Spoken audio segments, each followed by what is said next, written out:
Finding great candidates to hire can be like, well, trying to find a needle in a haystack. Sure, you can post your job to some job board, but then all you can do is hope the right person comes along. Which is why you should try ZipRecruiter for free at ZipRecruiter.com/zip. ZipRecruiter doesn't depend on candidates finding you. It finds them for you. Its powerful technology identifies people with the right experience and actively invites them to apply to your job. You get qualified candidates fast. So while other companies might deliver a lot of hay, ZipRecruiter finds you what you're looking for. The needle in the haystack. See why 4 out of 5 employers who post a job on ZipRecruiter get a quality candidate within the first day. ZipRecruiter, the smartest way to hire. And right now, you can try ZipRecruiter for free. That's right, free at ZipRecruiter.com/zip. That's ZipRecruiter.com/zip. ZipRecruiter.com/zip. When maintaining your daily wellness rituals is important to you, the change in routine during the summer can feel daunting. Kachava's new travel packs help you stick to your daily ritual, even when you're on the go. Just one packet of Kachava's all-in-one nutrition shake provides complete nutrition with 25 grams of protein, 6 grams of fiber, greens, adaptogens, and much more. So you'll be fueled and ready for wherever life or your summer adventures take you. No fillers, no nonsense. Just the good stuff your body craves. Plus, it actually tastes delicious. But you can try it for yourself because the variety pack includes all 6 delicious fan favorites: chocolate, vanilla, chai, matcha, coconut acai, and strawberry. So instead of worrying about sticking to your daily ritual, simplify it with Kachava. Go to Kachava.com and use code FITNESS for 15% off. That's KACHAVA.com, code FITNESS. Breaking down every game, every day in Major League Baseball. This is the Baseball Betting Show. Here is your host, Greg Peterson. Hey, warm and friendly hello! Welcome to lovely Las Vegas for the Baseball Betting Show with myself, Greg Peterson, now part of the VSiN family of podcasts. We've got an excellent podcast for you as we're going to be joined in segment number 2 by one of our good friends, Matt Josephs, aka Mid-Major Matt. We're going to chat with him about what we've all been seeing in terms of the player prop and the strikeout prop landscape here in the first month and a half or so of the season. We're going to chat with him about some of these teams that have been a little bit hot and cold, and we're going to break down the card that we've got on this Wednesday in the final segment. Going to get you guys picks and analysis on every game on the betting board for this Baseball Wednesday as we touch them all. If you have a question, comment, segment idea, what have you for this podcast, you have one of 2 ways we fire those in. First one is my Twitter/X timeline at GUnit_81. Keep in mind, letters CM, they mean does not matter, so as per usual, please do send these into the timeline, and the other way is find an Apple Podcast review. And if you rate this podcast 5 stars, it's very much appreciated. From there, you're able to fire in whatever you'd like to hear on this podcast via that 5-star review. Well, I did not get in any Twitter/X questions today. We had ourselves a fun day of baseball on Tuesday. Let's take a look back at it, try to find some trends, and try to get to know these teams a little bit better. Games from yesterday is Greg buzzing about. Here is the rowdy recap. Washington Nationals get the job done over the New York Mets by a count of 9-6. Noah McLean got cleaned up.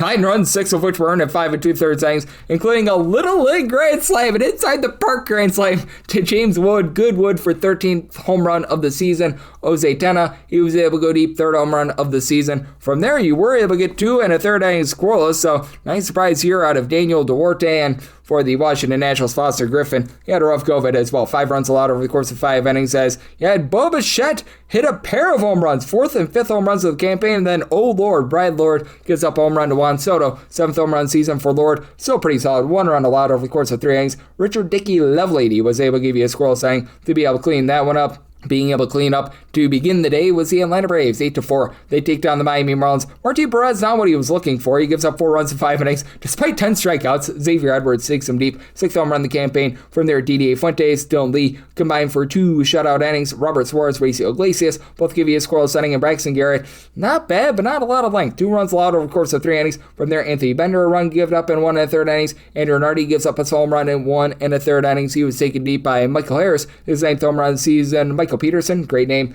4 outside the bullpen scoreless, but then Calvin Fauché, 3 runs allowed in 2/3 of an inning. Lake Bakar, he gives up a run in 1 1/3 innings. So the Braves, they continue to lead the National League 33-16 thus far this season. And a rarity. The Astros won a game, 2-1 the final. Jason Alexander, who had been awful going into this game, 6 shutout innings in place of Lance McCullers Jr. Aniel de los Santos gives up a run in 2/3 inning, but Brian King, Steve Rokert, they both give you a shutout inning, and Brian Abreu, and out on the bullpen squirrels. And Zebby Matthews was fine. He gives up a home run to Mr. Isaac Paredes, 5th home run of the season, but 2 runs allowed in 6 innings. Anthony Banda, 8 scoreless innings. Travis Adams, 2 scoreless innings, but absolutely nothing doing for the Twins. 8 hits and just 1 run to show for it. For the St. Louis Cardinals, they walk it off in the 10th inning, 9-6. They take down the Pittsburgh Pirates. As for the Pirates, they put up a 2 spot in the 9th inning to be able to force extras, as they left 11 men on base on this one. For Mitch Keller, 4 runs allowed in 5 2/3 innings. He was taken deep, as going deep off of him, it was home run number 9 of the campaign for J.J. Weatherholt. And then from there, you had Evan Sisk give up a home run in his inning of work to Nolan Gorman. 6th home run of the campaign. Alec Burleson takes Brandon Bedoy deep for his 7th home run of the campaign. Bedoy gives up that home run in 1 1/3 innings. Gregory Soto, a shutout inning. Then Mason Montgomery, 3 runs, 2 of which were earned, as Ivan Herrera, walk-off 3-run shot. 5th home run of the campaign for Matthew Liberatore, gives up 4 runs in 4 2/3 innings, but Gordon Gasefo, Ryan Stanek combined for 2 shutout innings. Jojo Romero, 4 outside the bullpen squirrels. Riley O'Brien, 2 runs, 1 of which was earned, given up in his inning of work. But then George Troyan will give you a shutout 10th inning to be able to get that one in. Being able to get this one in. How about the New York Yankees? 5-4, they take down the Toronto Blue Jays. As for the Yankees, you were able to get a pair of home runs in this one. Ben Rice off of Dylan Cease, 16th home run of the campaign, and then Ryan McMahon is 4th for Cease. 5 runs allowed over the course of 5 innings. From there, you were able to get a combined scoreless inning out of Adam Macko and Chase Lee. Mason Flaherty, a shutout inning as well, and same goes for Louis Varland. And for Will Warren, does give up 3 runs over the course of 5 innings, but then from there, Tim Hill was able to give you a shutout inning. Jake Bird, Brent Hedrick, they combined for 2 shutout innings. Camilo Duvall tried to make things interesting in the 9th inning. He gives up a run, but able to do enough to be able to get the save, and the Yankees, they get the W there. For the Cincinnati Reds, they were on to a 4-1 win over the Philadelphia Phillies. Jesus Luzardo, 2 runs allowed in 6 innings. He was pretty solid, but Chase Burns was even more solid. 1 run allowed in 6 innings. That 1 run, a solo home run to Trey Turner down for what? 5th home run of the campaign. Pierce Johnson, Sam Moll, Tony Santillan, all on the scoreless inning, and then Tanner Banks give up a pair of runs in a 1/3 of an inning. Jonathan Bullen, pair of outside the bullpen squirrels, and Chase Shoger, 2 shutout innings, but damage by then, it had been done. The Cleveland Guardians did some damage, 4-3. They're able to take down the Detroit Tigers. As for this game, it was, if I'm not mistaken, 3-3 at the end of the 4th inning, and then the scoring just died as Cadillo Montero gives up 3 runs over the course of 5 innings, taken deep by Travis Bazzana, former number 1 overall pick, 2nd home run on the campaign for Parker Messick, 3 runs, 2 of which weren't given up in 5 innings, taken deep by Spencer Torkelson, I believe a former number 1 overall pick, 7th home run of the campaign. From there, though, the Guardians bullpen locked it down. Colin Holderman, Eric Sabrowski, Kate Smith, all on the scoreless inning. Tim Aaron, Hunter Gaddis, they combined for a scoreless 8th inning, and for Tyler Holden, gives up a 1 run over the course of 2 innings. That was the difference. Will Vest, Birch Smith, they both give you a scoreless inning, but the Guardians, they hold up with their bullpen now 28-22. Red Sox are getting back online. They're actually 500 on the road. They've been really bad at home. 7-1, they're able to take down the Kansas City Royals, as Bailey Falter does live up to his name. 2 runs allowed in his 2 innings. From there, Luinder Avila, 3 scoreless innings. John Schreiber, scoreless inning. Nick Mears gives up a run in 2 innings, and then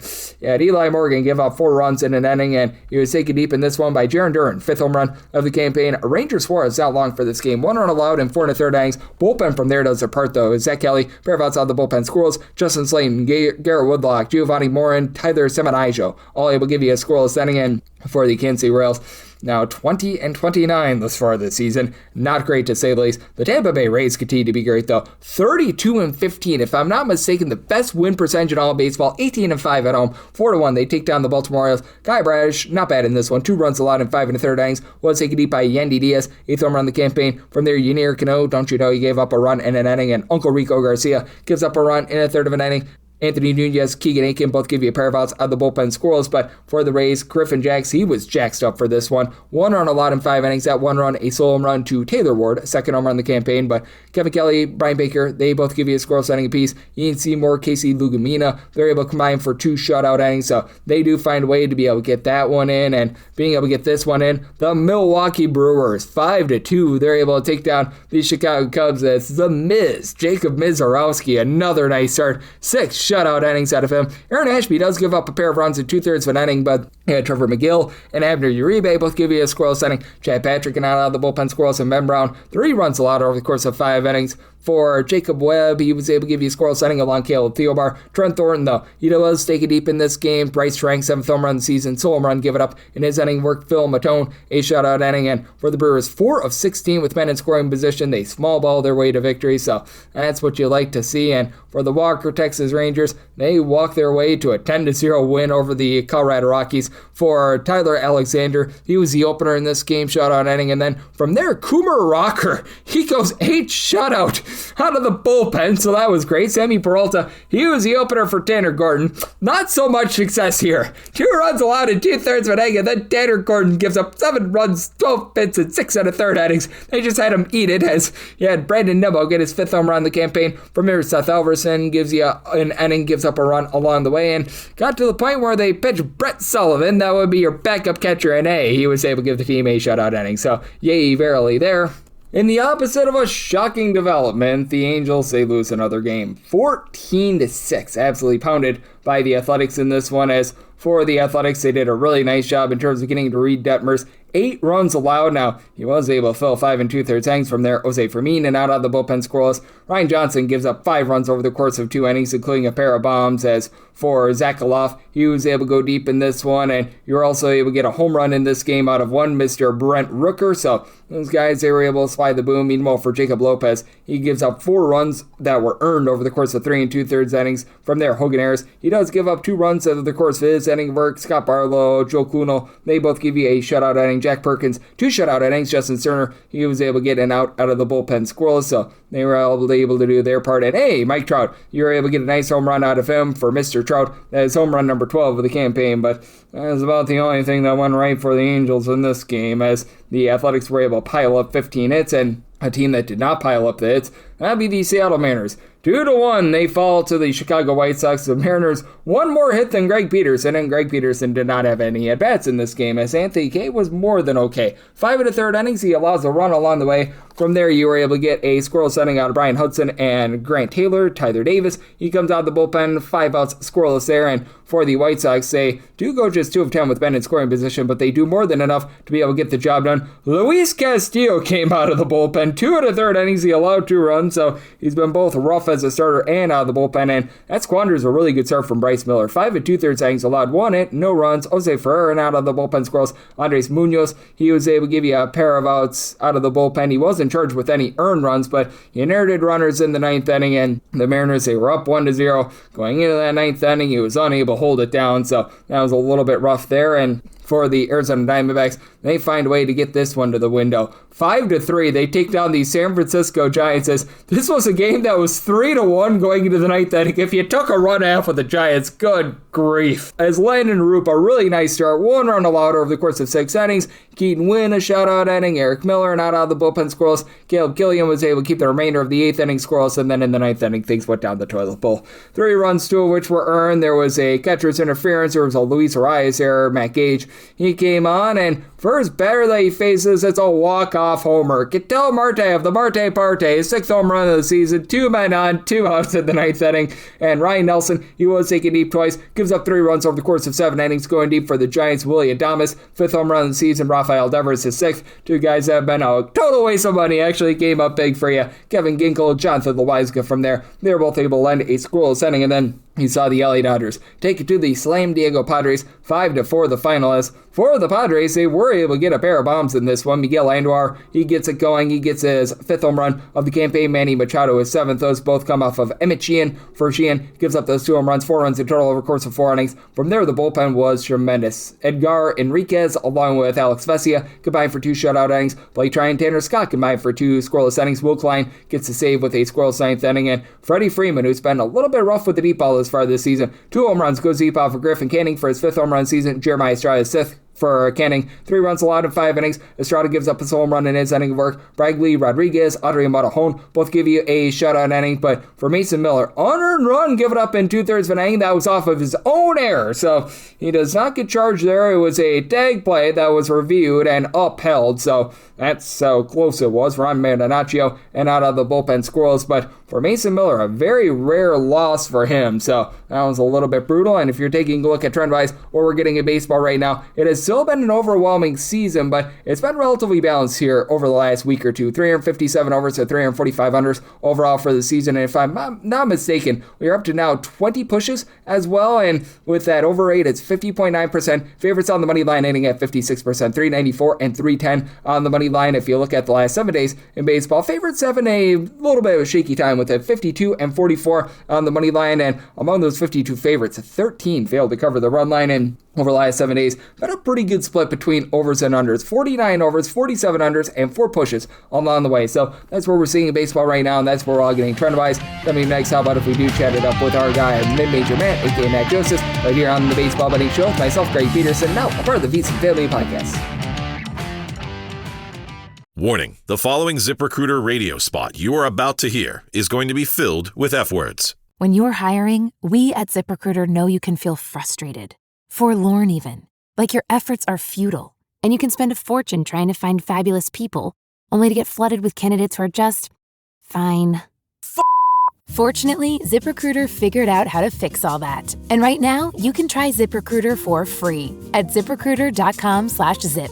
With ZipRecruiter, you can forget your frustrations because we find the right people for your roles fast, which is our absolute favorite F word. In fact, 4 out of 5 employers who post on ZipRecruiter get a quality candidate within the first day. Fantastic. So, whether you need to hire 4, 40, or 400 people, get ready to meet first-rate talent. Just go to ZipRecruiter.com/zip to try ZipRecruiter for free. Don't forget, that's ZipRecruiter.com/zip. Finally, that's ZipRecruiter.com/zip. Keep your wellness routine going strong all summer. Kachava's new travel packs help you stick to your daily ritual even when you're on the go. Just 1 packet of Kachava's all-in-one nutrition shake provides complete nutrition wherever you are. With 25 grams of protein, 6 grams of fiber, greens, adaptogens, and more. Simplify your daily ritual. Go to Kachava.com and use code FITNESS for 15% off. That's KACHAVA.com,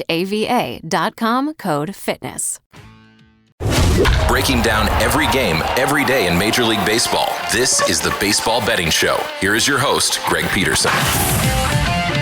And we're back here in lovely Las Vegas for the Baseball Betting Show with myself, Greg Peterson, now part of the VSiN Family Podcast. It's always great to be joined by this man, as we've got Matt Josephs, a.k.a. Mid-Major Matt aboard. He's doing such great work over at ESPN Radio in Richmond. He does a great job with the Prop Queen website, the Prop Queen app, the Prop Queen podcast as well, looking at this great sport of baseball this time of year. When it comes to that time of year, does a great job on the football front. You can tell from his name, Mid-Major Matt, that he also does a great job with regards to college basketball and so much more. You're able to follow him on the old Twitter/X at Easy Enough, Mid-Major Matt all together. And Matt, it's always a pleasure, my friend. Thank you. Thank you, as always, for having me. Matt, it has been a wild first. We're going to call it almost 2 months of the season, a little bit less than that. And just what have been some of your takeaways? Because now we're starting to come up on Memorial Day, which for a lot of people is sort of that landmarker that, hey, it's no longer too early in the baseball season and things like that. And have there just been a few things that have really been standing out to you that you've been noticing thus far? Well, I mean, obviously, when you look at how many games we played so far, it's hard to make judgments. And I'll use my Phillies as the case in point. They went 9-19 to start. They fired their manager. They had an easy part of their schedule.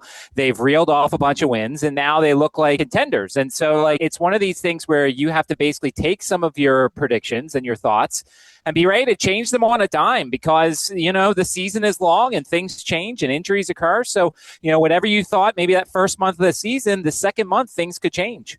Yep, absolutely. And when it comes to taking a look at the prop market as well, because I know that you've been noting teams that do/do not strike out, how do you take a look at a team like the Blue Jays, which I've been doing my research on them over the last few days, and I was very intrigued to see that they're actually striking out the least of any team on a per percentage basis in terms of at-bats in all of baseball, and I feel like they've been one of the more befuddling teams this far this season. Yeah, certainly on the pitcher prop side, they are doing what they did last year. They are actually striking striking out 3.68 times per game against right-handed starting pitchers. That's one of the lowest in baseball. And they were really good against righties last year. Now, lefties, they've been a little bit more of a struggle. I mean, we just saw Ryan Weathers have 7 strikeouts in 5 1/3 innings, despite the fact that he gave up 5 runs and 7 hits.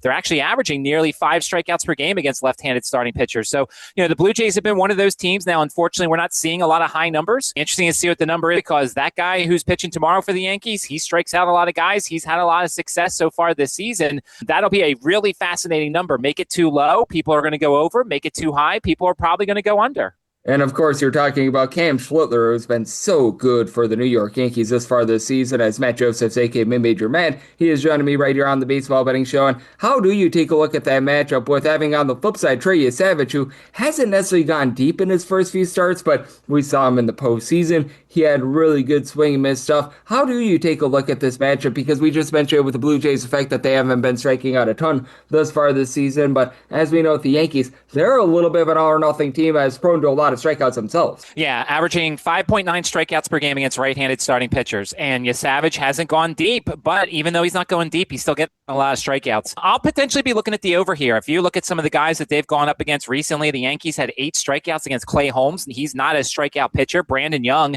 in that same series had 5 strikeouts. These are guys that aren't strikeout pitchers. So when you see a guy like this, you're going to want to probably take the over. Now, the question mark here is, and this is certainly something we'll look at in the morning, what's the weather going to be like? Is the wind blowing out? It's been very hot here in the East Coast, and that is certainly affecting things. And we know in that ballpark, if it's hot or if winds are slightly blowing out, we might see more runs in that game. So Trey Savage is going to be somebody I'm very much paying attention to when that strikeout number comes out, because I will potentially be looking at the over if they don't have it too high. Yep, and with Trey Savage, if he can go a little bit deeper into games as well, you have to feel like the Blue Jays have been easing up on him because he was on the injured list to begin the season. That'll be big as well, and I do think that we've got ourselves a really interesting slate on this Wednesday, including a pair of guys in Kyle Harrison along with Edward Cabrera. I know that Cabrera has been one of your guys out there regularly with a total between 6 and 6.5, and I just can't get with a 6 to the under. But how do you take a look at this matchup with the guy in Kyle Harrison, who's really been a revelation this year, and Edward Cabrera has actually been down with his swing and miss stuff, but he's also been down with the walks as well.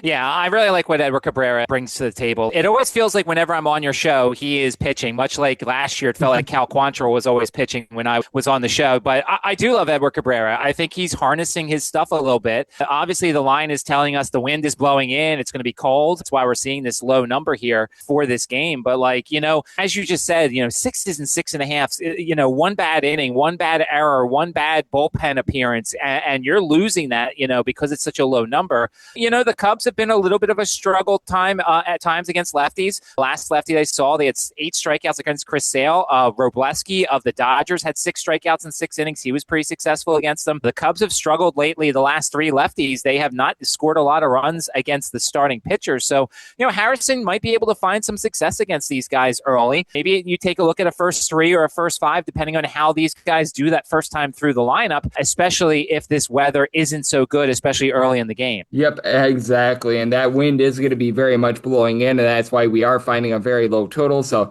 I think that that's worth taking note of. And I think that this one is interesting as well. The Padres versus the Dodgers, because so many people focus on Shohei Ohtani, what he does at the plate. But ever since becoming a LA Dodger, he's been one of the best pitchers in all of baseball as well. Doesn't give up a lot of walks, gives you over 10.5 strikeouts per 9 innings. And Randy Vasquez, if there was a most improved player award in Major League Baseball, he certainly, in my opinion, would be up for it. He has been really good here for the Padres. That total is 7.5. The Padres are north of plus 140 underdogs. How do you take a look at this one with a guy in Vasquez that I feel like has provided quite a bit of value thus far this season? Yeah, and Vasquez keeps getting these 3.5s for his strikeout props, and they're going over that. And key for whenever you're betting Dodgers games, especially when you're betting the Dodgers pitchers going against the Dodgers, is can the guy stay in long enough? This is a lineup that strikes out a lot. They are averaging nearly 5 strikeouts per game against right-handed starting pitchers. Heck, they're averaging nearly 4.8 strikeouts per game against left-handed starting pitchers. The problem is, if you're not in the game very long, then you're not going to hit your strikeout number. You notice,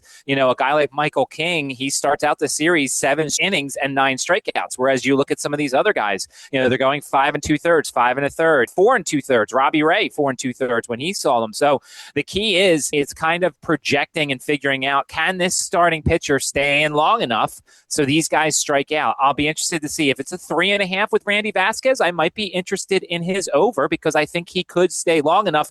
The other thing is, how is Canning going to do and how long is Canning going to stay in? If Canning has been as bad as he has been, then there's going to be a lot of bullpen usage, and then they're going to need some length from Randy Vasquez. If Canning somehow goes 6 innings and maybe the bullpen's a little fresher, maybe they're more prone to taking Vasquez out if he gets into a little bit of trouble. So certainly this game before, anytime you have these starting pitchers going the night before, you have to look at the bullpen, because when you have the bad pitchers, that means a lot of bullpen could be used. Or if somebody gets hurt the night before, a lot of bullpen could be used. Then you take that over to the specific day and you say, all right, well, the bullpen was taxed a little bit. Let's look at the starting pitchers' outs overs because we think they're going to survive a little bit because there's less guys coming out of that pen. Yep, and I do think that is so well said by you. And fortunately for the Padres, good news is they have been one of the best bullpens in all of baseball over the last few years, but certainly something to take note of on that front as well. And then how about if I highlight this game? Because the Athletics versus the Angels, certainly the Angels have had themselves a rough season, but Jack Kachonwitz has actually not allowed the deep ball as far this season. Still not great with regards to swing and miss stuff. And Aaron Zavala is not getting a ton of strikeouts,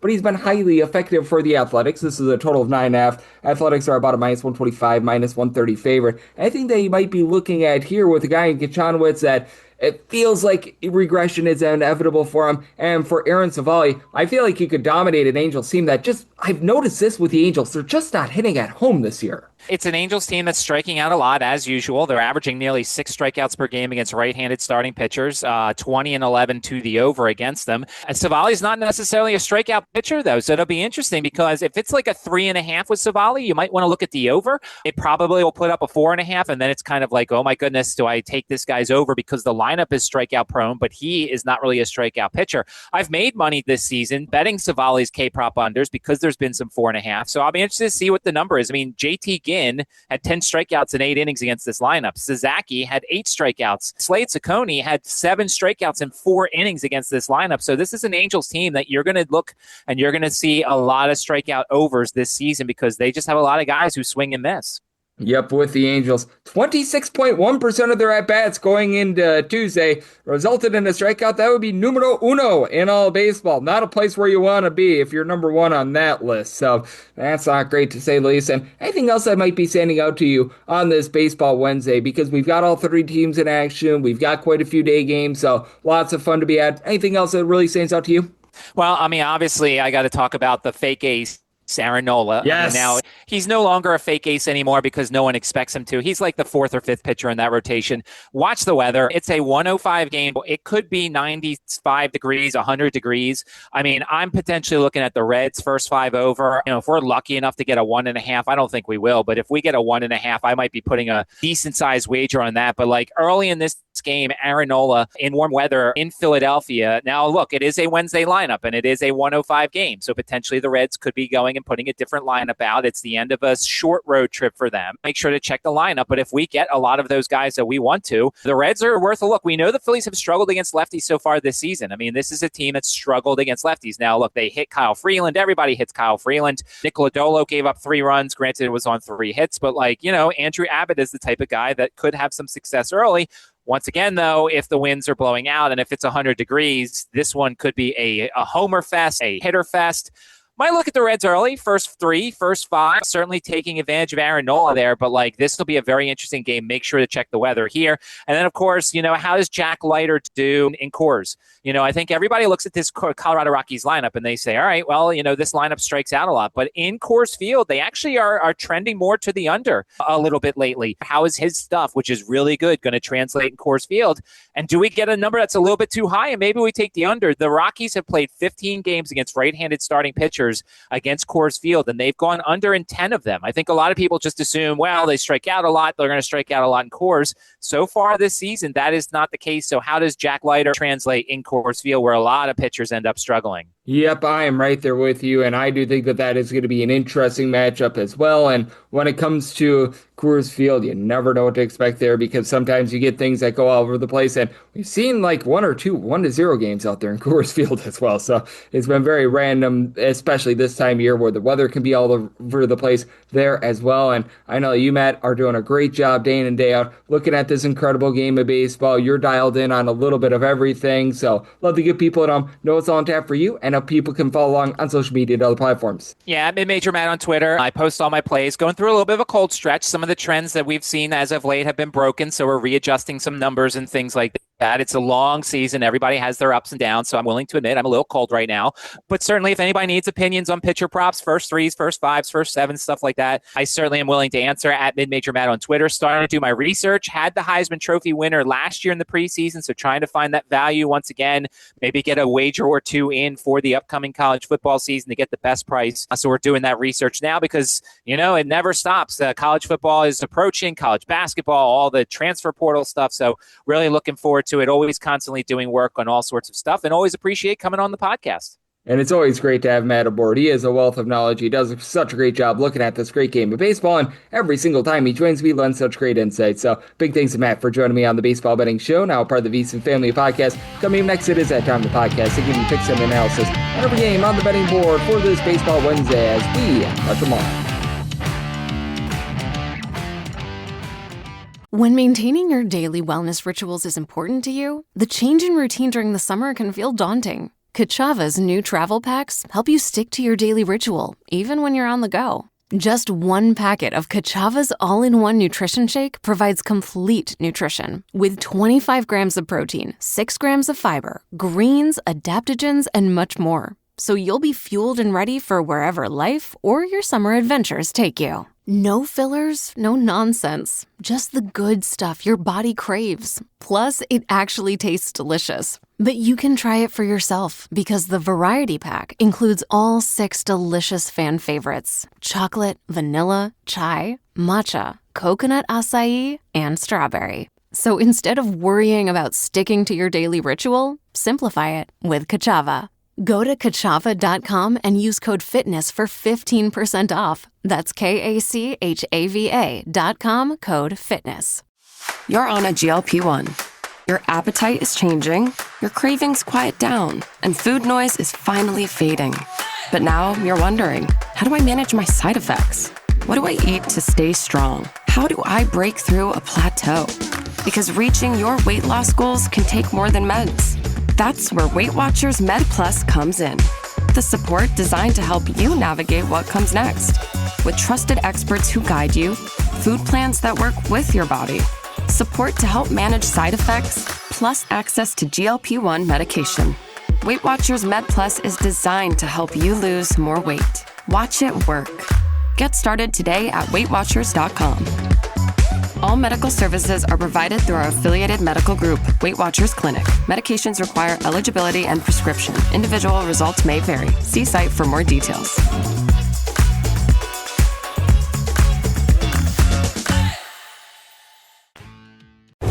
Breaking down every game, every day in Major League Baseball. This is the Baseball Betting Show. Here is your host, Greg Peterson. And we're back here in lovely Las Vegas for the Baseball Betting Show with myself, Greg Peterson, now part of the VSiN Family Podcast. Always great to be joined by our guy, Matt Josephs, a.k.a. Mid-Major Matt. Every single time he joins me, he lends such great insights. Did so once again today. So big thanks to Matt for joining me in the last segment. Now it is that time of the podcast. I give you picks and analysis on every game on the betting board for this Baseball Wednesday as we touch them all. Do note that as per usual, any changes that are made to these plays will be listed up on my Twitter/X feed at @GUnit_81. We are going to be going in Las Vegas rotation order. This is where we go with the National League games first in time order, then the American League games in time order. We've got one interleague game, and that'll be at the bottom. That'll keep things all nice, neat, clean, and easy. How about if we get things started? This is 9:51, 9:52 on the card. The Cincinnati Reds, and yes, we're on to Cincinnati. They're on the road. They're facing off against the Philadelphia Phillies. Aaron Nola hopes to be super for the Phils, and Rabbit goes for the Reds. Total on this game is 9.5. Over and under both at -110, -138 to -145 is that number on the Phillies. Anywhere between +119 to a +130 is that number on Cincinnati. And for the Reds, I did set them at a +147. I'm going to be willing to back the Phillies here for Aaron Nola and Andrew Abbott. Both have had shaky starts to the season. I do think that Nola is better than the 5.91 ERA that he's had. I recognize that it was about a 6 last season, 1.8 home runs, 3.5 walks per 9 innings, but still 44 fielding dependent. He's getting some good swing and miss. And for Andrew Abbott, he had a really brutal start to the season, but he's given up 3 total runs in 22 2/3 innings in each out of his last 4 starts, or his last 4 starts in total. So he's been able to improve, still giving up about 4 walks, 1.1 home runs per 9 innings, and he has hasn't been able to get a lot of swings and misses, but for the Phillies, it's Kyle Schwarber along with Bryce Harper is just absolutely carrying the offense, and Schwarber's been in and out of the lineup the last few days, so that really does hurt a team that overall going into the day on Tuesday, they're ranking about 20th in terms of run creation. I know that Alec Bowman's already had a home run in this series, but he, Bryson Stott, JT Realmuto, Trey Turner down for what? All these guys are giving you an on-base percentage that is below 300, and Realmuto's not even playing every day, and when you've got Marchand at the catcher spot like they did yesterday, he's got less than a 150 on base, so that's been a bit of an issue, so they rely upon Harper and Brandon Marchand, that's about it. And then on the flip side for the Cincinnati Reds, and they're relying upon Ellie De La Cruz and cousin Sal Stewart. Stewart has been able to give you 10 bombs, 345 on base. De La Cruz, 10 plus home bases, 365 on base, 7 plus home runs out of him. And gotten a little bit out of Nathaniel Lowe, but he's been dealing with a little bit of injury. JJ Bleday has gotten off to a hot start as well, but again, I think that that's a byproduct of a small sample size. And then likes of TJ Friedel, Tyler Stevenson, Cabrian Hayes, Matt McClain, these guys can get 220 or lower. That's a little bit of an issue. And for the Reds, this bullpen is just toilet bowl. First month of the season, they were number one in terms of bullpen ERA. Emilio Pagan is on the injury list. I honestly think that helps this team a little bit. Graham Ashcraft, Pierce Johnson, right around about 350 to a 4 ERA. Tony Etienne has went straight down the toilet bowl. Like what I've seen out of Brock and Rollberg, sub 3 ERA, but for the Phillies, I do feel like this bullpen's a little bit better. Jose Alvarado has still been shaky overall for the season, but he's been better here in the last few weeks, getting Ryan Kirkering off the injury list, Yohan Duran as well. These guys have been able to give you sub 350 ERA. Really don't trust in Jonathan Bowen, but they threw him yesterday, so I think that helps out. Wind has been blowing out a little bit in Philadelphia, so I do think that that'll help out these offenses a little bit, but do think that the Phillies are able to get to Abbott here a little bit. I'm willing to lay up to a minus 146 on the Phillies money line, and I do like the under, so I tell it at 8.6. 953, 954 on the card. It's the Giants. They're on the road against the Arizona Diamondbacks as Merrill Kelly goes for the Saints, and Tyler Mahle is on the bump for the Giants, and the Giants do find themselves as an underdog here between plus 108 to a plus 115. Meanwhile, minus 125 to a minus 140 is that number on Arizona. 9 is the total. The under is minus 120. And the over is even. And for the Giants, I did set them at a plus 148. I'm going to be willing to take a shot here on the Saints because I do think that Merrill Kelly is finally rounding into form. For Kelly, was a shaky start to the season. For Ami was coming off the injury list. His first 4 starts, he had an ERA that was above a 750. Overall for the season, it's 591, 1.8 home runs, 4.9 walks per 9 innings. But he's allowed just 2 runs over his last 16 innings. Across 2 starts, he went 7 innings and gave up 1 run in 1 start. I think that he had a complete game in another. So he's been able to round into form. Keep in mind, last year, he was a 351 ERA pitcher with 1.1 home runs, 2.3 walks per 9 innings, so it does feel like things are starting to be on the up and up there. And for Tyler Mahle, 559 ERA, 1.7 home runs, 4.1 walks per 9 innings, was really good with the Texas Rangers last year. We are finding out how much Texas really suppresses offense, so, and for the Arizona Diamondbacks, this has been more of a league average team in terms of run creation thus far this season, but I do think that you're going to get more out of Ketel Marte along Lourdes Gurriel. Like, Marte just has not been great this year, less than a 280 on base, 5 home runs, 222 average, and for Gurriel, spent the beginning part of the season on the injury list. He's hitting about a 230, only 1 home run at about 79 at bats. I think that those guys get online. Geraldo Perdomo has not been himself this season, but you saw Corbin Carroll's been able to give you over 350 on base. He's up to 7 home runs. Nolan Arenado's turning back the clock with 7 home runs. He's hitting at 270. Guillermo Vargas, he's hitting well above 300, and then for the Giants, it's a case where this offense is still dead sinking last in terms of run creation. Rafael Devers, Willie Adames, a combined 9 home runs, and neither guy is giving you above a 300 on base. That's not great to say the least. Jung-Ho Lee is right now dealing with a little bit of an injury, and he was hitting a 260 plus. You've had Casey Schmidt step up over 350 on base, 8 home runs. He's been solid. And Harrison Bader, few home runs recently, but they're kicking the tires now, and I believe Will Brandon out there in the outfield. They've got Drew Gilbert. These guys, they're hitting a 235 or lower. Luis Rice continues to get on base. He's hitting about a 320, and it is a Giants team that is in the top 10 in terms of bullpen ERA. I like what I've seen out of the likes of Matt Gage, Keaton Wynn, Caleb Killian. These are guys give you a sub 375 ERA. Eric Miller was spending a little bit of time on the injury list, has been overly effective this year after having a sub 2 ERA this last season, but I think that he'll pick it up. Sam Entridges has been solid in for the Diamondbacks. Still some shakiness with this bullpen. I actually like what I've seen out of some of these guys. Paul Sewald has been a little bit shaky this season, but Kevin Ginkel, Juan Barrio, Ryan Thompson, Taylor Clark, these are all guys give you a sub 4 ERA. I've always been a little bit of a stand of Jonathan Loaiza, right around about a 295 there, so I did set a total here of an 8.9 on the 9. I do like the under end for the Diamondbacks. I'm willing to lay the money line, set them at a minus 148. 955, 956 on the card. It's the Braves. They're going to be on the road against the Marlins as Jansen Junk hopes to to not live up to his name for Miami, and Chris Sale hopes to not sell for the Atlanta Braves. Braves are between minus 185 to minus $2 favorites. Between plus 160 to plus 170 is that number on Miami. Even it's seeing a plus 180 out there. 7.5 is the total. Under is minus 120 and the over is even, and needed at least a plus 178 to take a shot here on the Miami Marlins. So you're looking at that run line. That's minus 105 to minus 110 on the Atlanta Braves. I was willing to go up to a minus 112. I personally would rather lay the minus 105, minus 110 run line rather than take like a plus 180 on the Marlins money line personally. So I'm going to be looking there just because I trust in Chris Sale. Chris Sale has had himself a really nice season thus far. The swing and miss stuff might be down a little bit from past seasons, but he's still relatively filthy. He's posting up a 196 ERA with a 323 fielding dependent, 10.5 strikeouts per 9 innings. That's about as low as it's been since 2022, but still, he's rocking and rolling. 1 home run, 2.3 walks allowed per 9 innings, and to the credit of Jansen Junk, he does a really good job in terms of not hurting himself. The problem is he just doesn't get a lot of swings and misses. 4.14 ERA,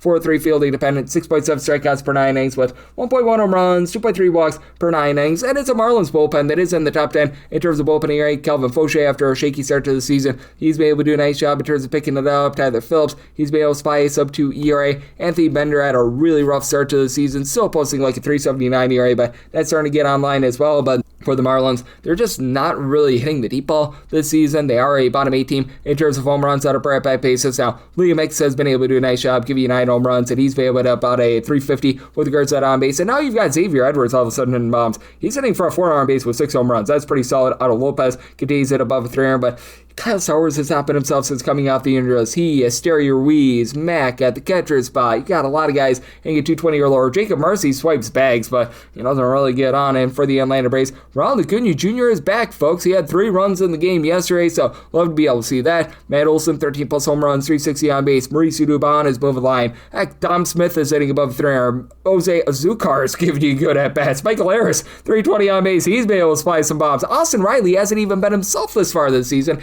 And then in the bullpen, Tyler Kinley's been a little bit more shaky recently, right around about a 3.75 ERA, but since joining the Braves at the trade deadline last season, sub-3 ERA in a Braves uniform. Racio Iglesias, Robert Suarez, they're about as locked down in the 8th and 9th inning as you're going to find outside of perhaps the San Diego Padres in all of baseball right now.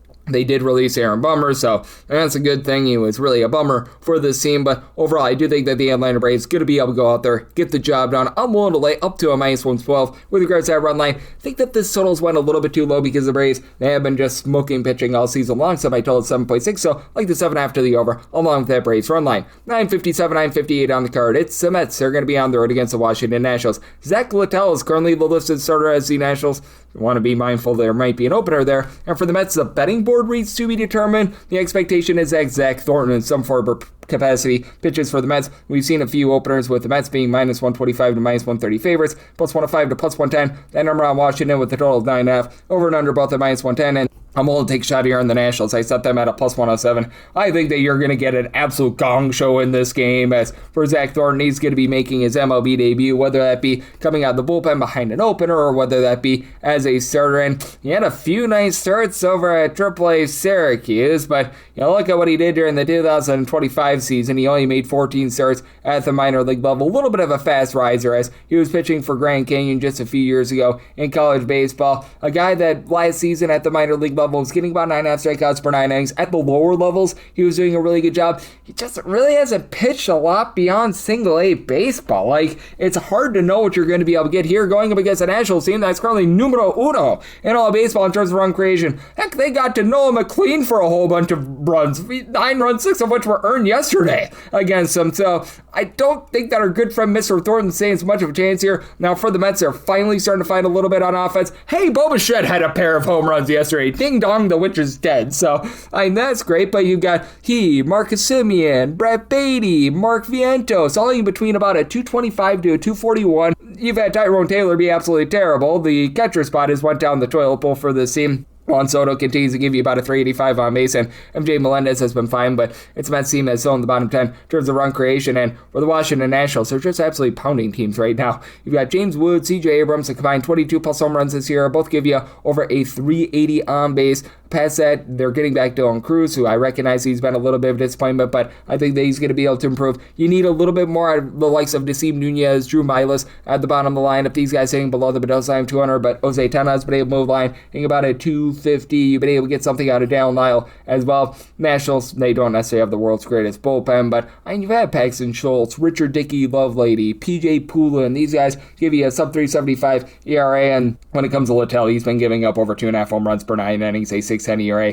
This is not a guy that you want to be hitching your wagon to too much. He is right now giving you only about 4 to 4.5 strikeouts per 9 innings as well, so I do think that he's going to get hit around in this spot, but I do think that the Nationals really get to Thornton as well. Semi-total 9.7. I like the 9 after the over, and with this total, I did set mine at a 9.7. I do think that the Mets bullpen going to be able to lend some solid innings, but keep in mind, they got expended much more than expected yesterday with that rough start out of McLean. You've had Devin Williams along Luke Weaver be a little bit rough, though Weaver improving a little bit. Brooks Raley, Oscar Brisbane, Austin Warren, these guys have given you a sub 3 ERA, but do like the over. And for the Nationals, looking at the money line at a plus 107 or better. 959, 960 on the card. It's the Brewers who are going to be on the road against the Cubs as Edward Cabrera is on the bump for the Cubs, and Kyle Harrison goes for the Brewers. The Brewers do find themselves as an underdog anywhere between even money to plus 108. Meanwhile, minus 114 to minus 120. Then around the Cubs, 6 to 6.5 is the total. On the 6 over, it's minus 115. The under is minus 105. On the 6.5 over and under, anywhere between minus 105 to a minus 115. Set a total of a 6.7. I like the over, and pretty much any sort of plus money I'm willing to take a shot on the Brewers. Set them at a plus 102. I'm right now seeing plus 105s and stuff out there, so I'm going to be looking at the Brewers on the money line. I like what I've seen out of both of these pitchers thus far this season. Even though Edward Cabrera is down with the swing and miss stuff, he's been able to do a very solid job in terms of working on the walks, which was always the kryptonite in his career. 4.06 ERA, 4.50 fielding dependent, but down to about 3.2 walks per 9 innings, so 1.4 home runs per 9 are a little bit of an issue, but look at the conditions that we're going to be getting in Wrigley Field. The wind is going to be blowing in, and it is going to be blowing in at probably about 12 to 15 miles per hour. So that's really going to be helping out these pitchers. And I just feel like Kyle Harrison's a little bit of the better starter here. For Kyle Harrison, always had some really good upside when he was with the San Francisco Giants. He spent a little bit of a cup of coffee out there with the Red Sox before they completely gave up on him. And for the Brewers, they are very, very thankful that they did, because he has been remarkable this far this season. How about a 2.09 ERA, 2.87 fielding dependent, 11.2 strikeouts, 0.7 home runs per 9 innings, and he's backed up by a bullpen that's been a little bit shaky thus far this season, with having Trevor McGill, Abner Uribe supplying a north of 4 ERA, but then you've got the likes of DL Turnitt, Hall, Grant Anderson, Aaron Ashby. These guys will be able to give you a sub 3.50 ERA. On the flip side, you do have a Chicago Cubs unit that,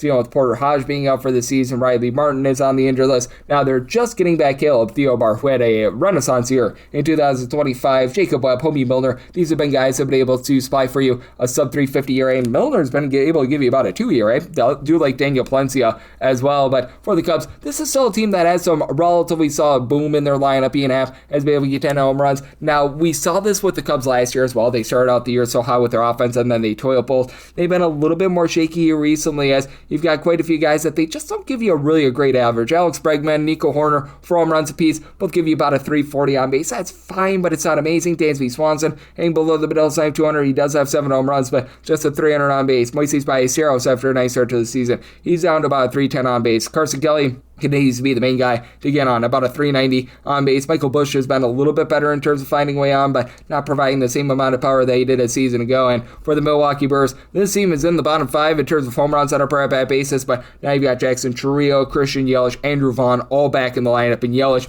already has a pair of home runs over the last 5 games, so you like to see that. William Contreras has given you about a 360 on base. Bryce Terang continues to give you a 4 on base. Garrett Mitchell, Jake Bowers, these guys have been able to give you 350 on base. Heck, David Hamilton at the bottom lineup is moving line as well, so I do think that the Brewers get the job done here. Plus 103 or better, like the money line. I like the over, semi-total at a 6.7. 961, 962 on the card. It's the Pirates. They're going to be walking the plank on the road against the Cardinals, as Michael McGreevy is on the bump for the Cards, and Carmen Mulzinski goes for the Buccos. The Buccos who find themselves anywhere between plus 101 to plus 113 underdogs, minus 120 to minus 128. That number on St. Louis.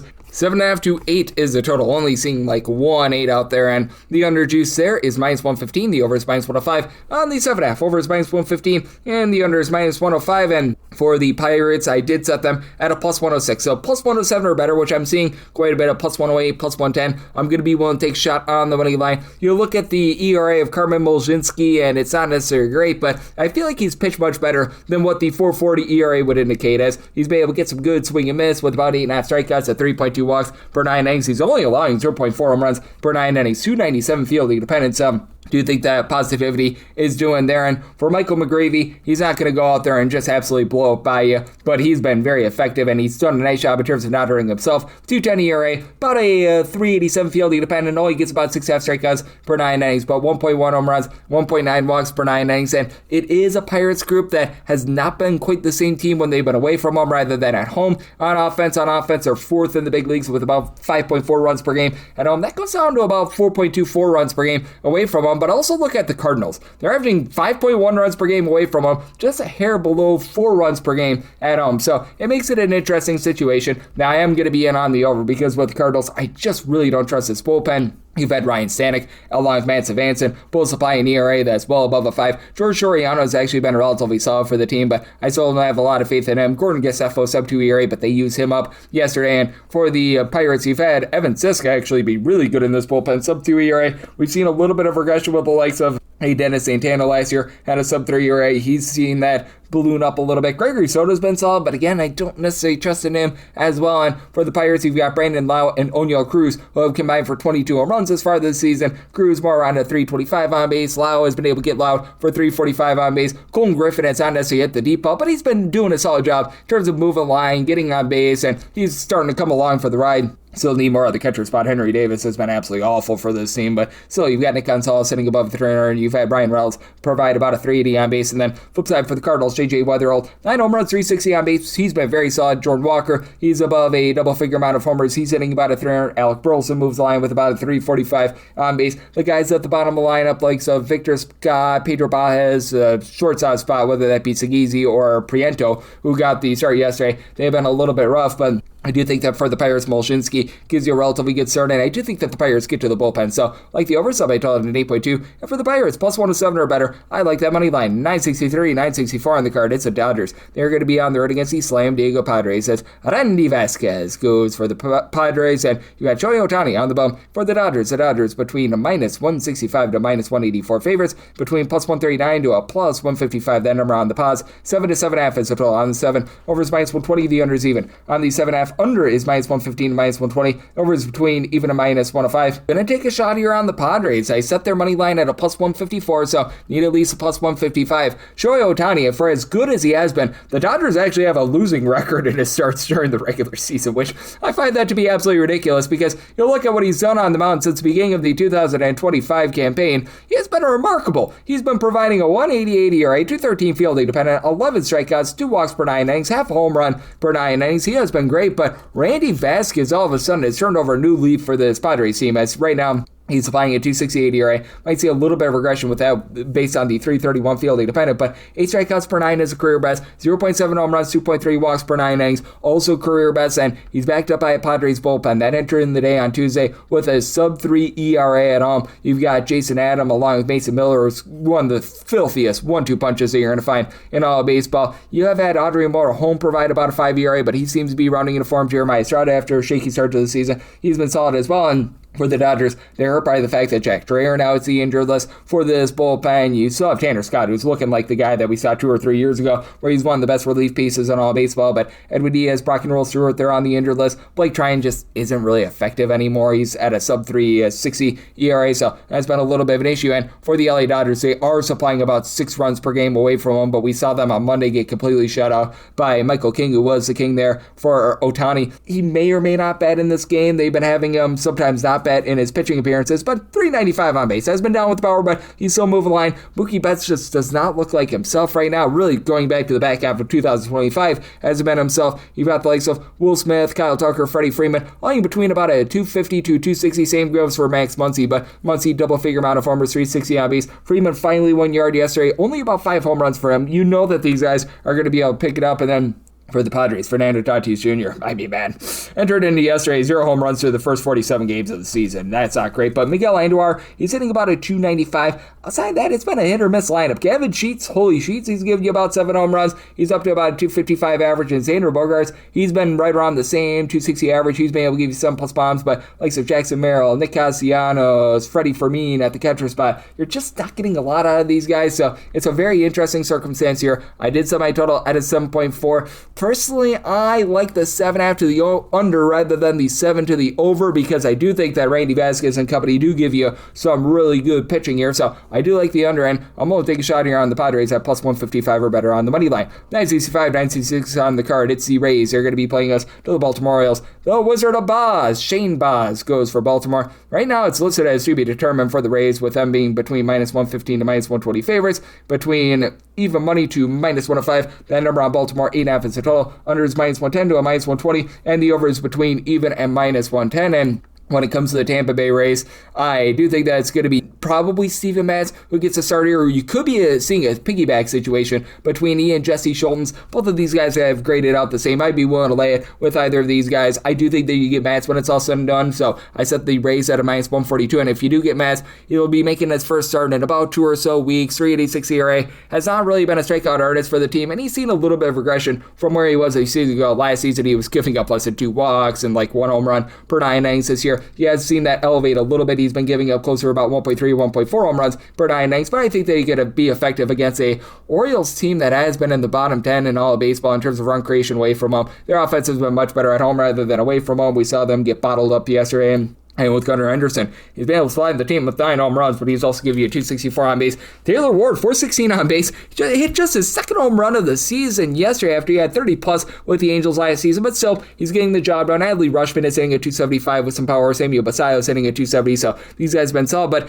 it's the young guys like a Colton Cowser, Kobe Mayo that are hitting below the middle sign of 200. You're just not getting a lot there. Blaze Alexander has been in and out of the lineup. Jeremiah Jackson, he's down to about a 270 on base. Flip side for the Rays, this is a top 10 team in terms of run creation. Nick Fortes, Johnny DeLuca, these guys have been really nice. Throw there Richie Palacios. These guys hitting between about 268 to 280 have been magnificent. Junior Caminero, he's giving you a double-figure amount of homers, 350 on base. Jonathan Aranda, Yandy Diaz, both above 365 on base. Both give you 7+ home runs. So this is a lethal lineup, and for the Rays, they dealt with some injuries and some just, shall we say, ineffectiveness with the bullpen towards the beginning part of the season, but they get back Eric Levinger. Now, Cole Sulzer, the former Orioles, on the injured list, but Brian Baker, Kevin Kelly, these have been guys who have been able to give you a sub-350 ERA. Ian Seymour, after a terrible start to the season, seems to be finding it as a long reliever as well. And for Baltimore, they've been dealing with a few injuries with regards to their bullpen as well. Ryan Elsley being on the injury list has been an issue, but Ynier Cano, Rico Garcia, these guys are giving you a sub-3 ERA. Keegan Ake and Andrew Kittredge, since coming out the injury list, have been awful, but Anthony Nunez, a supplyable 3.80 ERA. Dietrich Enns has been a pretty good long guy for them as well, so it's an interesting circumstance because you got a guy in Shane Baz that actually pitched for the Rays last season, so they know exactly what he's going to be throwing, and for Baz, he just has never really lived up to the hype in general. Right now, he's supplying a 5.26 ERA. Has been a little bit better than that, in my opinion. He's fielding the Pens border around a 4.39. He's only getting, though, about 7.5 strikeouts per 9 innings. That's been a downer. Giving up 1.1 home runs per 9. So I did set my total year at 8.1. Getting that 8.5, I do like the under end for the Rays. Whether you do get Steven Matz or you get, in this case, Jesse Schultz, I would be willing to lay that money line. Set that at a minus 142. 967, 968 on the card. It's the Twins. They're going to be playing the Astros. Mike Burrows goes for the Astros, and Joe Ryan is on the bump for Minnesota. Minnesota is a favorite here between minus 150 to seeing as high as minus 170, anywhere between plus 130 to plus 140. That number on Houston with a total of 8. The over and the under anywhere between minus 105 to minus 115. And for the Twins, I did set their money line price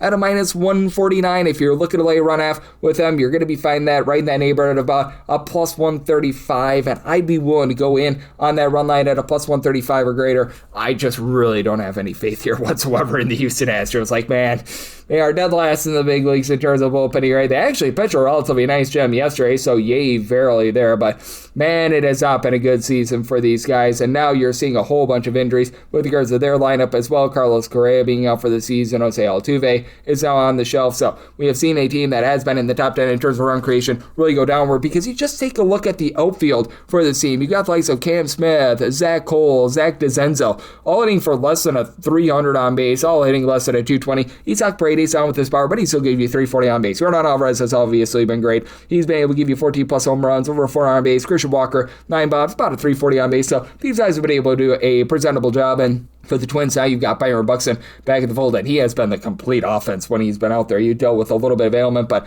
he's up to 14 plus home runs. He's hitting about a 265. Ryan Keidler has been able to move line for his team as well. He, along with Austin Martin, are both hitting above a 290, and Martin is giving you over a 4 on base, like what I'm seeing there, but you've got a lot of other guys like Victor Carantini, James Outman, Matt Wallner that just have not been able to give you too much. And without Wallner over the last few days, and that is not a bad thing for the team. Josh Bell has had a pair of home runs here over the last 4 or so days, so that helps out the team a little bit. And for the Twins, they themselves have been dreadful in terms of their bullpen, and they just sent Royce Lewis down to AAA, so there's that aspect of it. But Taylor Rogers, Anthony Banda, Luis Garcia, Yandris Gomez, these are all guys giving you over 4 ERA. Eric Orze has been okay in this bullpen, but I do think that Joe Ryan is going to be able to help you out in terms of preserving much of that bullpen, because you don't want to be trusting in too much of it. For Joe Ryan, has always been better in terms of being able to not give up the deep ball at home rather than away from home. And for Joe Ryan, he's currently got a 3.20 ERA. I feel like he's pitching even better than this, 283 fielding dependent. Half a home run per 9 innings, 2.5 walks, 9.2 strikeouts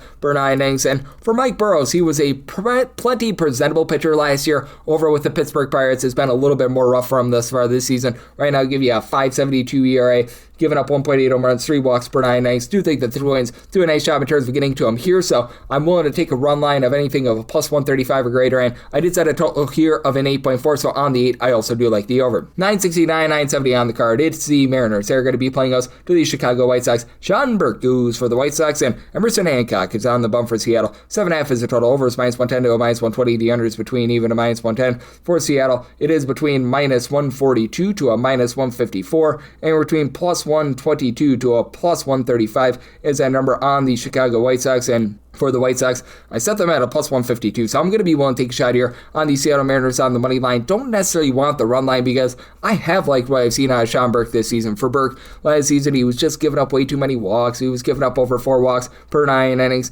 This season, 4.10 ERA, but a 3.62 fielding dependent. 2 walks, 0.9 home runs allowed per 9 innings. Down with his swing and miss stuff a little bit, about 7.5 strikeouts per 9 innings. Now he gets a pitch out there on a ballpark in Seattle that is one of the best at suppressing offense in all of baseball. And for Hancock, he's really put it together this far this season. 3.02 ERA. He has been giving up only about 1.7 walks and 9.4 strikeouts per 9 innings. Does give up a little bit of the deep ball, 1.3 home runs per 9 innings, and as we know with this White Sox team, they can be a little bit of an all-or-nothing team, as you've got Mutaka Murakami, who's been able to give you 15 plus home runs, 241 average, but a 377 on base, and then Miguel Vargas, 365 on base, double-figure amount of homers. Colson Montgomery, 333 on base, double-figure amount of homers. Both of these guys hitting below a 245, though. Andrew Benintendi, just a 291 on base, down with his power. Jared Kelenic is starting to regress a little bit. The catcher spot has been a bit of an issue, so it's been a bit rough for them, but Chase Meadroth along Sam Antonassi have been able to move line. And for the Mariners, you're without Kyle Raleigh right now, but he was awful when he was actually in the lineup. Randy Arozarena continues to be your main man to be able to get on base. 390 on base. Julio Rodriguez has been able to supply now 7 home runs. He's giving you about a 320 on base. You need more of these guys like Mitch Garver, Rob Refsnyder, Connor Joe. These are all guys hanging below 200. They're kicking the tires on Patrick Wisdom. We'll see what happens there. And they did call up their 20-year-old prospect in Cole Emerson. He's already got a home run in this series, so that's big for them. And for the Mariners, they have just been locked down with regards to the bullpen, even with having Matt Brash, Gabe Spire on the injury list, and Andres Munoz to begin the season was very, very shaky. Seems like he's rounding back into that good form that we all like, but Edward Bizardo, Cooper Criswell, Jose Ferrer, these have been guys that have been able to give you a sub-325 ERA, and then with the White Sox, you've got a pair of guys in Seranthony Dominguez and Jordan Hicks have not been completely awful in the bullpen. It's just really hard to trust in those guys as some of your lockdown guys, because Brian Hudson has been able to give you a sub-2 ERA. Sean Newcomb has actually been presentable, sub-3 ERA. Grant Taylor has been relatively solid, but Jordan leisurely has given you over a 5 ERA. So interesting circumstance here. I did set my total at a 7.6. Here at a 7.5, I do feel like you get the over. And with the Seattle Mariners, willing to lay up to a minus 151 on the money line. 971, 972 on the card. It's the Guardians. They are going to be on the road against the Detroit Tigers. Currently, it is listed as to be determined for the Tigers, and Tanner Bybee is on the bump for the Cleveland Guardians. This is a game that's off the board all across the board, but I've got my handicap with the Guardians. I did set them at a plus 136, so plus 137 or better. We'll take a shot there, minus 135 or better. I'm going to be looking at the Tigers, and then I set a total here of a 7.8, a 7.5 or less. I do like the over, an 8 or higher to the under. Now, for the Tigers, you should, in some form or capacity, be most likely getting like a poo-poo platter of Drew Anderson and Ty Madden. Madden has been relatively solid, and Anderson has become a little bit of a long guy, so I essentially think that this is going to be a piecemeal game for the Detroit Tigers. Keep in mind the bullpen madness that they were doing during the 2024 campaign that led them to the postseason. They're probably going to be doing a lot of that here. Brian Herter has been able to give you sub 350 ERA. I think that he's going to be contributing to this cause as well. And then with regards to just what you're going to be able to get outside of that, you've been dealing with a few ailments with regards to this Tigers bullpen, which is hurting them a little bit. You've been able to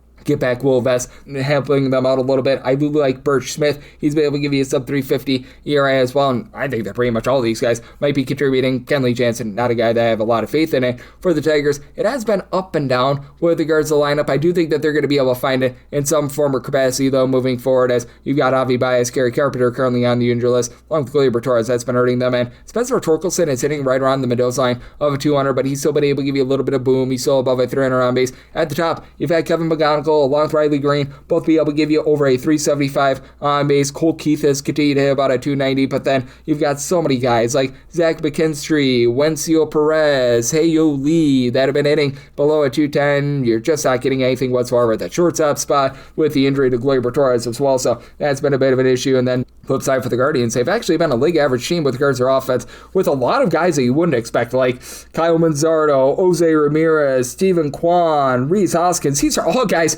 they're hitting below like a 230 right now for the team, and Ramirez, he's giving you about a 367 on base, but he's been down with his power. Travis Bazzana, pair of home runs over a 4 on base as they called him up. That's been solid, but Austin Hedges has actually been able to move the line now. Chase Lauders give you a 350 on base. Angel Sheeman, a 325 on base. Ana Martinez has been able to give you 9 home runs, and for the Guardians, this is a very rock-solid bullpen. They're about league average with regards to ERA. Hunter Gaddis was dealing with injuries, and Kate Smith was a little bit ineffective to begin the season, but Tim Aaron is sub 3 ERA. I like what I'm seeing out of Eric Zabrowski as well. Here is the big reason why I did set the Tigers as such a demonstrative favorite, though, even though it's most likely going to be a bullpen game with regards to Tanner Bybee. He overall for the season, 4.15 ERA, 4.26 fielding, dependent, 3.5 walks, 1.2 home runs per 9 innings. That sounds like ordinary numbers. Not great, not terrible. He has been so much worse away from home rather than at home. That's not even funny, though, and this goes back to last season as well, but in his home starts, 2.10 ERA. He's given up 2 home runs at 34 and a third innings, so that's plenty good.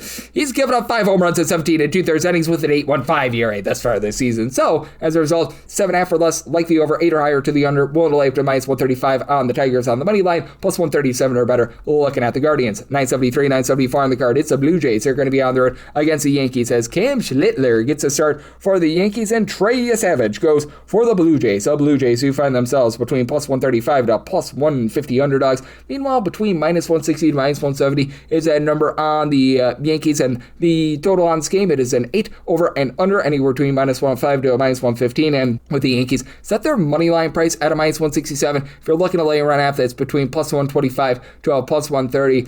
I typically don't take this chalky of a money line, but I'm going to in this spot, mainly because I really love what I'm seeing out of Trey Savage, and I think that this is going to be a very low-scoring game. I set my total at 7.4. Like, you look at both of these pitchers, and they are two of the best young guns that you're going to find in the American League. Cam Schlittler, 135 ERA, strikeout to walk ratio of 6.2, 0.3 home runs allowed per 9 innings. Trey Savage in his 4 starts, 140 ERA, has yet to give up a home run, 9.8 strikeouts per 9 innings. For you, Savage, first few starts, he wasn't giving you a lot of length. I do think that that's going to be coming in time, so I do think that both of these guys are going to be able to go out there, just pop it and lock it, and I think that they're going to be rock solid. And for the Blue Jays, this has been a bottom 10 lineup in terms of run creation. Now, they don't strike out. They're number 1 in the big leagues in terms of field strikeouts on a per at-bat basis, and you've got plenty of guys that are moving the line. Miles Straw, Isu Sanchez, Ernie Clement, Dalton Varsho, along with Vlad Guerrero Jr. All these guys are hitting above a 260 for this group, and Yohendrick Pinago has been really good for this team. He's giving you like a 375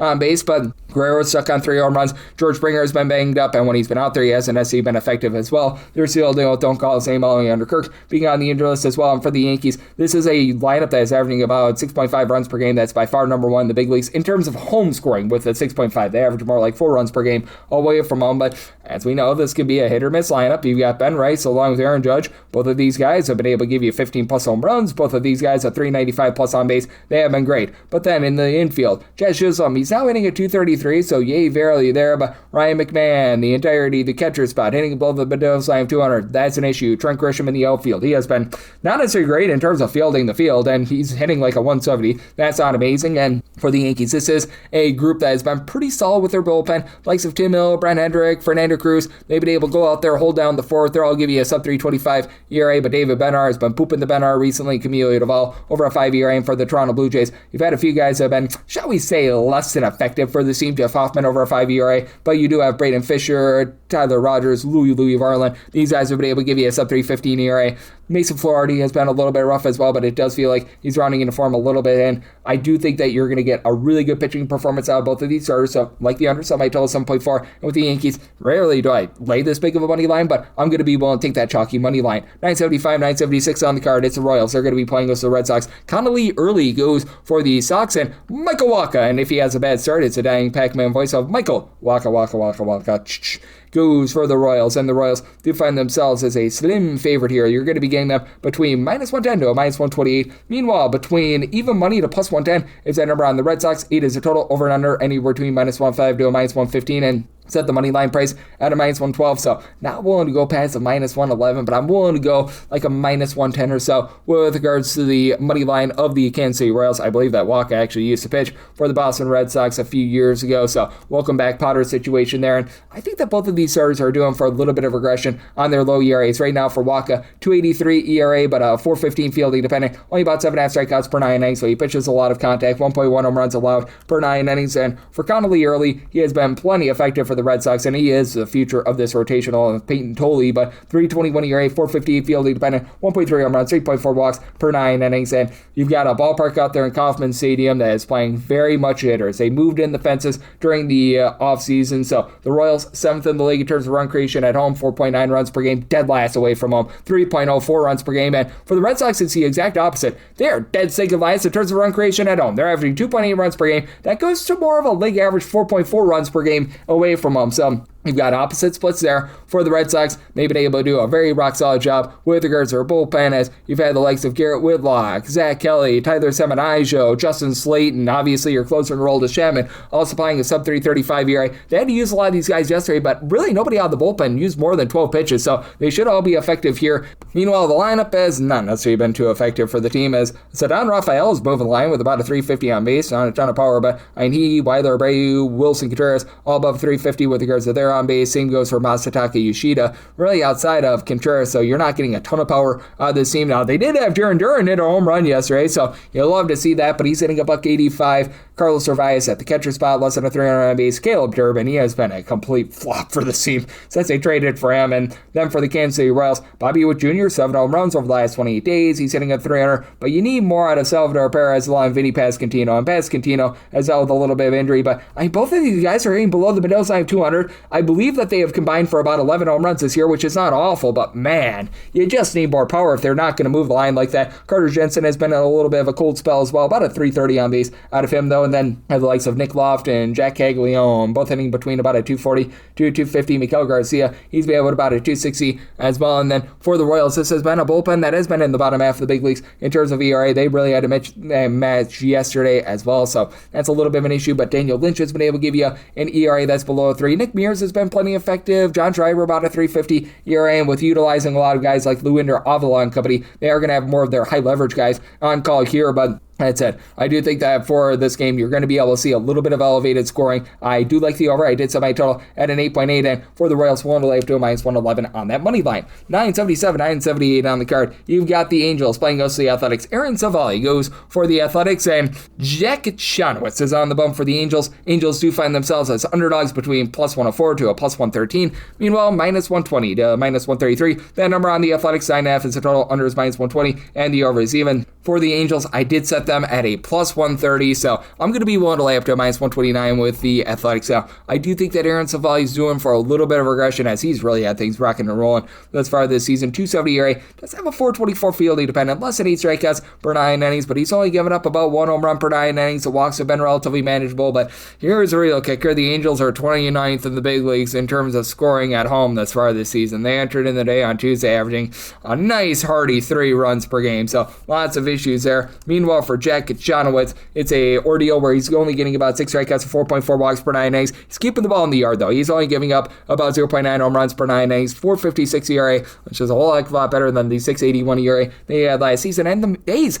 they themselves have been a bottom 8 team in terms of run creation away from home. So they've had their own woes with that regard. For the Athletics, you're getting a little bit more out of Brent Rooker after he was just ineffective to start the season. He's been able to give the team like 3 home runs over the last 2 or so weeks. Nick Kurtz continues to move the line, 425 on base. Power's been a little bit down this year, but he's still giving you 8+ home runs. Henry Bolte, that big-time prospect that they called up, he's hitting a 300+, so that's great. And you still have Carlos Cortez hitting above 300. Shea Langolaire, Shea is banging for 13 home runs. He's hitting a 333, but then you have the catcher spot. You've got a few of these other mix-and-match guys that just have not been amazing for the team, Lawrence Butler being one of them. And then for the Angels, Zach Neto, he had that nice walk-off home run, but he's had like 3 home runs over the last 30 days. He's hitting about a 225. Ori Soler, after a really nice start to the season, has toilet bowled over the last month. He, Logan O'Hoppe, both hitting below a 225. You've had Nolan Schunel be okay. He and as well Peraza throwing their joy to L as well, hitting about a 252, 260. And for Adele, he's been able to hit 7+ home runs, and he's robbing a lot of home runs. Hard to have a lot of faith in this Angels bullpen, though, as Drew Pomeranz is on the injury list. Probably not a bad thing for them, but Brent Suter north of a 4 ERA. Ryan Zeffrey on a 4 ERA. Kirby Yates has been awful since coming off the injury list. Chase Hillsworth actually a sub-3 ERA. He's been relatively good for the team alongside Hank Bachman, but so many of these other guys that they've trotted out there, like Nick Sandlin, my goodness, they have been absolutely terrible. And then on the flip side, have an Athletics bullpen that I'm neither here nor there on them. They've got some solid pieces like Hogan Harris, Joe Kunal, even Scott Barlow are all supplying a sub-375 ERA. Luis Medina's actually been good in that bullpen as well, but Mark Leiter Jr., he lighters up games, so it's an interesting circumstance. I'm willing to lay up to -129 with the Athletics on the money line, and do like the underside by total at 8.7. Wrap things up with 979, 980. It's the Rangers. They're going to be on the road against the Rockies as Kyle Freeland is on the bump for the Rockies and Jack Leiter is on the bump for the Rangers. Rangers are between -130 to -435 favorites, +109 to +120 is that number on the Rockies. 10.5 is the total. Over and under anywhere between -105 to -115.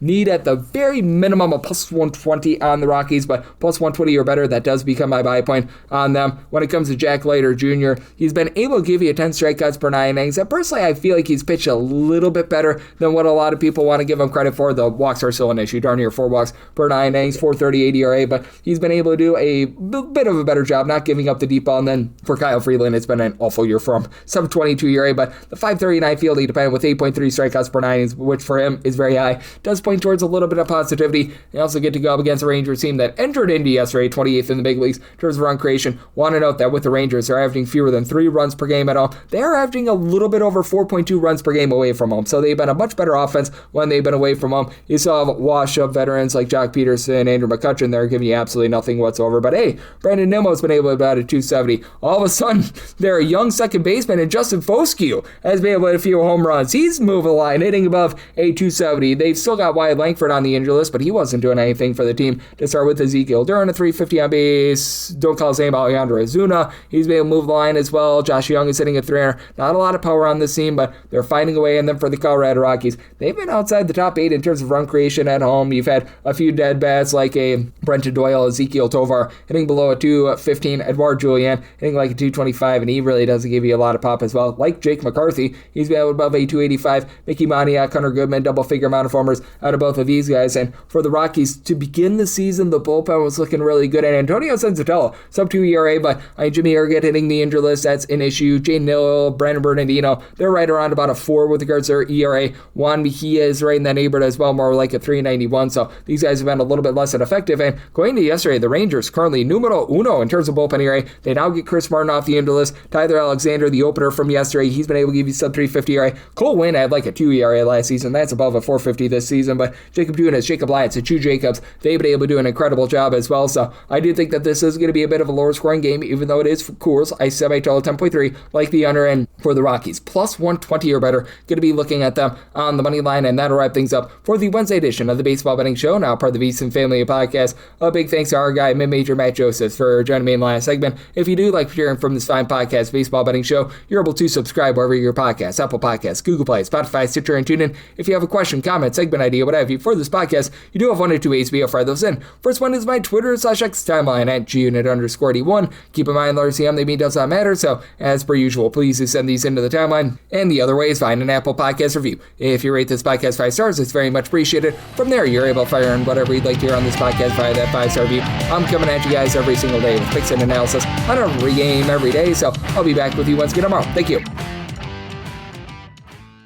The new Wegovy pill is now available through Weight Watchers. powerful GLP-1 results in a simple pill at the lowest price available. And with Weight Watchers, you can get doctor support and personalized nutrition programs. See if you qualify at WeightWatchers.com. Ad not reviewed or approved by Novo Nordisk.